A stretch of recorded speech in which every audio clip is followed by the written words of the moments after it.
I'm asking right now. I'm asking Marjorie Taylor Greene and Thomas Massie, if you think Donald Trump is covering up the Epstein stuff, what is it that you think he is covering up and why? Can you please just explain it? Seriously.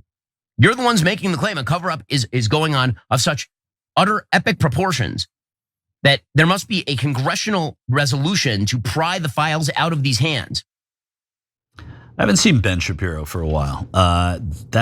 He's got quite a look going right now. But yesterday he was calling out all of the conservatives who are pushing for more answers on the Epstein files, particularly the ones that he mentioned there. According to him, they are attacking President Donald Trump without actually saying they're attacking President Donald Trump, as if that's what you have to do.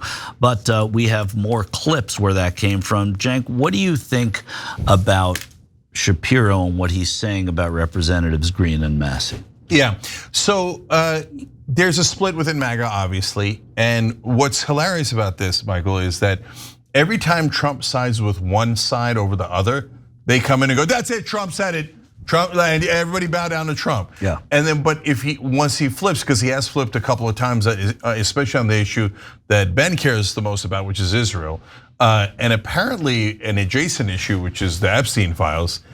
He's the one that's like adamant about moving on from the Epstein files. That's fascinating, but different thing.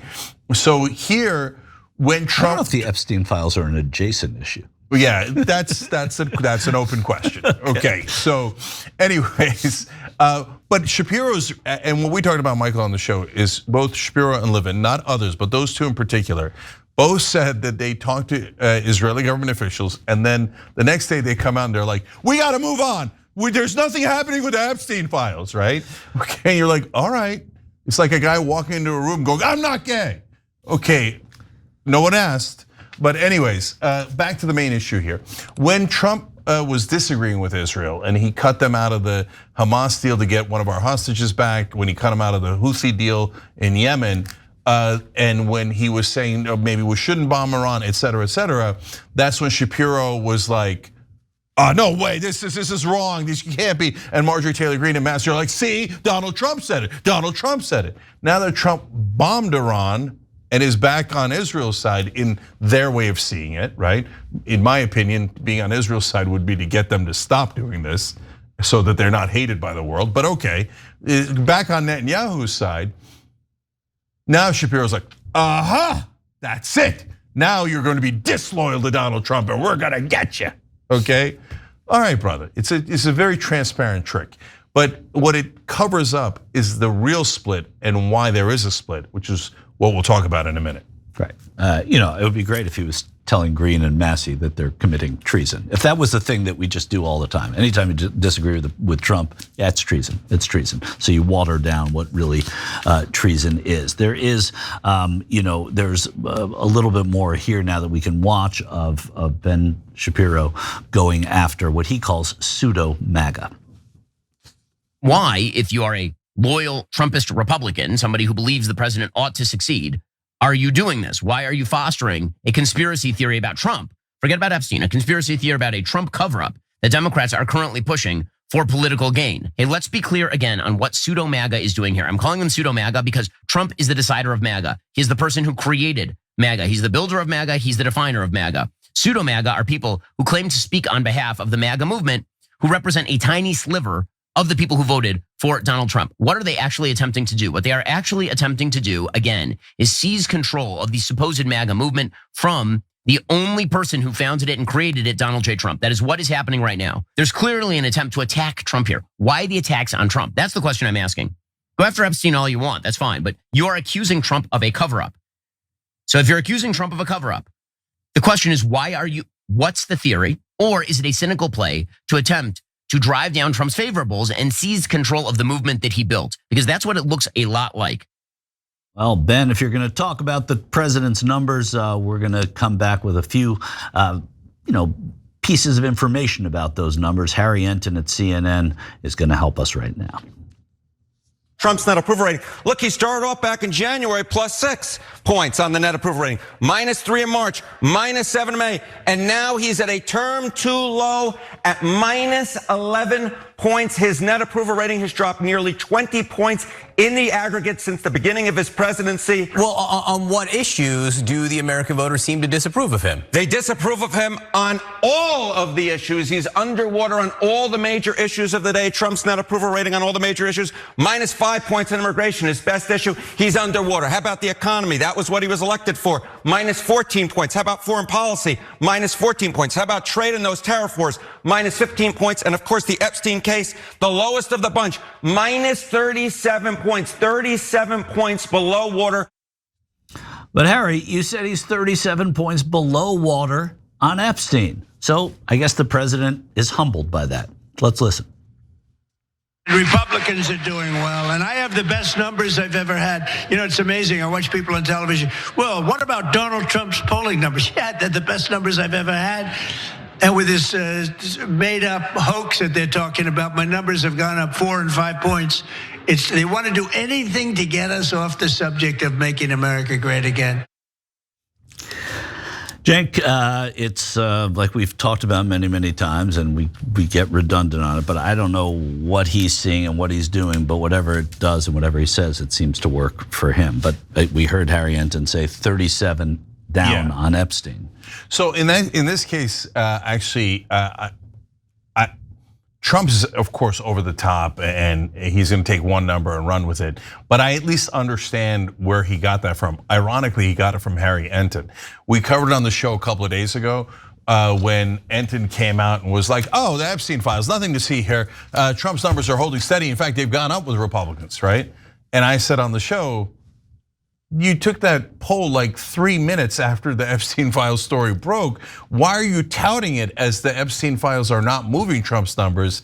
That's super weird. But they chose to do that for whatever reason. Now I said, well, let's see if I'm right, because I bet you the next set of polls that'll come out will show you that he's significantly underwater on Epstein.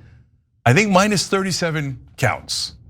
So yeah, because guys, it's not that complicated. There's a lot of folks who live in la la land who think, no, every Trump voter is a cultist, they will never ever disagree with him on anything. I don't know if anybody's still holding on to that, right? I know that people said that for 6-7 months straight. I don't know if they're still holding on to that fantasy. But in the real world, yeah, Trump voters were on the issue of Epstein, were bailing at a record rate, right? And so now you see it with your own eyes, negative 37. Who was right and who was wrong, okay? So now, Trump is quoting the old Enten piece from a couple of days ago. He's like, oh, my poll numbers are great. Brother, hold on, you haven't seen him yet. But he was saying that after these numbers came out. The president was saying that after. Yeah, number one, I don't know that he saw these numbers. Number two, that's where the serial liar comes in. Right, of course it does. And I never believe there's a number that comes out that he doesn't see. Yeah, so, but he's only going to quote the positive ones. Of course, right. And one thing to what you just said, Cenk, is when Zephyr and I went out on the road a lot during this last election, many of the MAGA people we would speak to out there, and I'm sure we have tons of it. I don't know if we cut it into a clip or not, of them saying, when it came to Epstein, they didn't like that anything having to do with Trump and Epstein. They didn't believe it, but they really didn't like it. And if that came out, I'd have to rethink it, and none of it came out. And here we are. And here we are. It's almost like listening to the other side is part of journalism. It allows you to figure out what's going to happen. Oh, okay, so, but bottom line here on two things. Number one, I listened to the whole Shapiro segment, so you didn't have to. And his explanation for all of this is because you think, wait, but why would Marjorie Taylor Greene want to undermine Donald Trump? That doesn't make sense. Massey and Trump are fighting now, so that might make more sense. But why MTG? Why, right? And because it's a political ploy to undermine Donald Trump and steal his MAGA base for their own purposes. But Marjorie Taylor Greene agrees with Donald Trump 99% of the time. What own purposes? And what? Because she'd want to run for president? Okay, I mean, that's not crazy. I mean, it's crazy that she'd win, but it's not crazy that she'd think she could run, right? But then why would you want to undermine Trump? You'd want to support Trump if you're going to run in a Republican primary. The very last thing you'd want to do is seem like you're opposed to Trump. So that makes no sense at all. What makes sense is that their base, their actual voters, are telling Marjorie Taylor Greene and Tom Massey, you better investigate this, and I don't give a goddamn if it involves Trump. right? Right. And that's what they're responding to. And that's the far more logical explanation. But again, we go back to the topic of adjacent or not adjacent. This is the Epstein files. Why is Shapiro so insistent that we not talk about it? It's weird because it's not, because the others are like, I see all the other hosts. All the other hosts are like, well, it's uncomfortable, but of course we want to see the Epstein files, but Daddy Trump, and they're torn, right? I've seen that now many, many times, right? Shapiro, not at all torn. You do not want to see the Epstein files, which makes me think, okay, yes, but why? What do you know that we don't know? Well, not to mention that Brian Glenn is Marjorie Taylor Greene's boyfriend, and he's sort of the big figure in very far right media, from OAN to Right Side Broadcasting Network, which is, I think, I may be wrong about this, but his brainchild, or he's a big figure in it. And he knows what, almost probably more than the Congresswoman herself, what the MAGA base, to whom they appeal almost exclusively, or I would say exclusively, what they're thinking. And on this particular issue, he probably knows exactly what they're telling him and to his reporters and his anchors about the Epstein case, and that, I'm sure, has some motivation to the position that Representative Greene is taking. Yeah, and last thing is, if his bottom line argument is, and it appears to be that it is this, that it's pseudo MAGA to demand the Epstein files, that is going to come as a huge surprise to MAGA.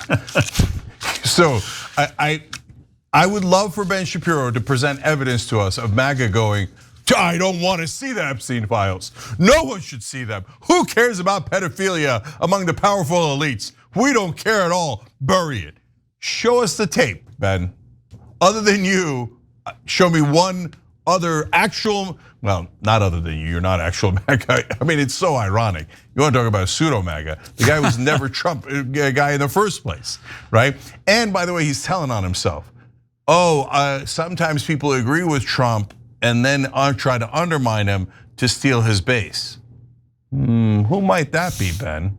Interesting. Every time you ring the bell below, an angel gets his wings. Totally not true, but it does keep you updated on our live shows.